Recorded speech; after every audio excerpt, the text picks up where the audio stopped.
დღეს მინდა გაგიზიაროთ ყველასთვის საყვარელი ქადების რეცეპტი. აღწერაში მივუთითებ ინგრედიენტებს და მათ რაოდენობას.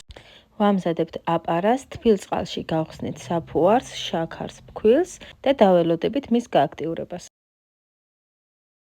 ახლა გვჭირდება კარაქი, მე გამოვიყენე შატილი რძის ნაღებით, ვამატებთ შაქარს, ვანილს, მწიკ მარილს, კარგად რომ გაიხსნება ლიმონის წვენს და კვერცხს. საფუარი უკვე გააქტიურდა, დაახლოებით 15 წუთი დაჭირდა და შეგვიძლია ახლა გავაერთიანოთ ეს ორი მასა. ვამატებთ ფქვილს და მოვზელთ ცომს. ბოლოს ვამატებთ ასევე მცირე რაოდენობით სედს და ვამუშავებთ უკვე ცომს 7-10 წუთის განმავლობაში. ველოდებით უკვე მის ამოფუებას. გულსართისთვის დაგვჭირდება ნაღების კარაქი, ვანილი და შაქრის ფანტელი.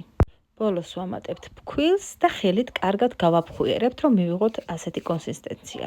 ცომი გაორმაგდა, სამუშაო მაგიდაზე გადავუსვათ ცოტა ზეთი, გავყოთ 4 ნაწილად და მივცეთ მრგვალი ფორმა.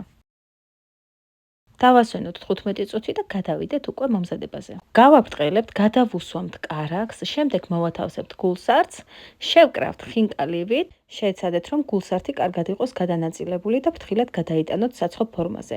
ზემოდან გადავუსვი კვერცხის გულის და არაშნის ნაზავით, დავსერე ჩანგლით და ასევე დავჩხვლიტე და გამოვაცხე 180 გრადუსზე სრულ მზაობამდე.